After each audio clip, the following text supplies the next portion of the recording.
পদ্মা সেতুর মতো দেখতে ভারতের আসামের বগিবিল সেতু, তবে দেখতে কিছুটা এক হলেও তাদের মধ্যে রয়েছে ব্যাপক পার্থক্য।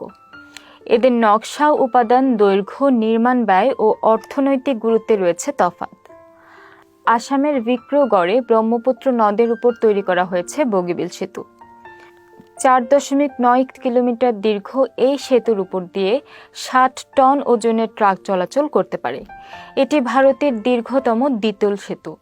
কোনো নাট বল্টু ব্যবহার করা হয়নি স্টিলের কাঠামোতে তৈরি করতে। পুরোটাই ওয়েল্ডিং এর উপর দাঁড়িয়ে, যা ভারতে এই প্রথম। সেতুর উপরের তলায় রয়েছে 3 লেনের সড়কপথ। সেই সড়ক পথে চলছে বাস, ট্রাক, লরি সহ যাবতীয় যানবাহন। আর নিচে রয়েছে ট্রেন চলাচলের জন্য রয়েছে ডাবল লাইন। এই সেতু নির্মাণ করতে খরচ হয়েছে 5,900 কোটি রুপি। দীর্ঘায়ুর জন্য সেতুটিতে ইলেকট্রিক আর্ক ওয়েল্ডিং টেকনোলজি ব্যবহার করা হয়। 120 জন ইঞ্জিনিয়ার এবং 300 জন ইউরো সার্টিফাইড ওয়েল্ডারের অক্লান্ত পরিশ্রমের ফসল এই স্থাপনা। শক্তিশালী সেতুটি রয়েছে রিক্টার স্কেলে 7 তীব্রতার ভূমিকম্প সহ্য করার ক্ষমতা। 21 বছর সময় লেগেছে এই সেতুটি বানাতে। আসামের বিক্রগড় জেলার সঙ্গে ধোপাজি জেলার সংযোগ স্থাপন করেছে এই বগিবিল সেতু। এর কারণে দুই জেলার মধ্যে রেলপথের দূরত্ব 500 কিলোমিটার থেকে কমে হয়েছে 100 কিলোমিটার। রেল সফরেও সময় লেগেছে প্রায় 10 ঘন্টা কম। 1997 সালে স্থাপনটির ভিত্তিপ্রস্তর স্থাপন করেছিল প্রাক্তন প্রধানমন্ত্রী এইচ.ডি. দেবগৌড়া। 2002 সালে রেল ছাড়পত্র পাওয়ার পর নির্মাণ কাজ শুরু করা হয়। এরপর 2018 সালে প্রধানমন্ত্রী নরেন্দ্র মোদী প্রয়াত বাজপেয়ীর জন্মদিনে খুলে দিয়ে যান চলাচলের জন্য। আসাম অরুণাচল সীমান্ত থেকে 20 কিলোমিটার দূরে এই সেতু।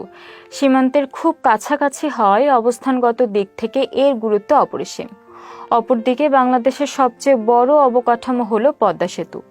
বহুমুখী সড়ক ও রেল সেতুটি নির্মাণ করা হয়েছে নিজস্ব অর্থায়নে। 2014 সালের ডিসেম্বরে শুরু করা হয় এই সেতু নির্মাণের কাজ।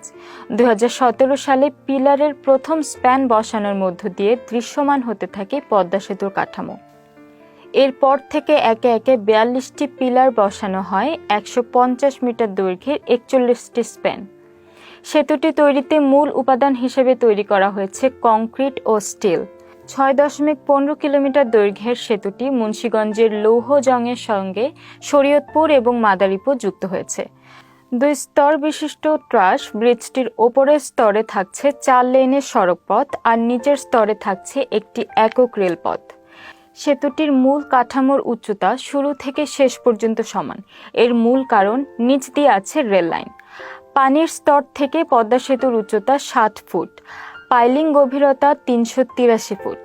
রিক্টার স্কেলে 9 মাত্রার ভূমিকম্পে টিকে থাকতে পারে এই স্থাপনা। এটি নির্মাণে ব্যয় হয়েছে 30,193 কোটি টাকা। আগামী 25 জুন উদ্বোধন হতে যাচ্ছে স্বপ্নের এই পদ্মা সেতু।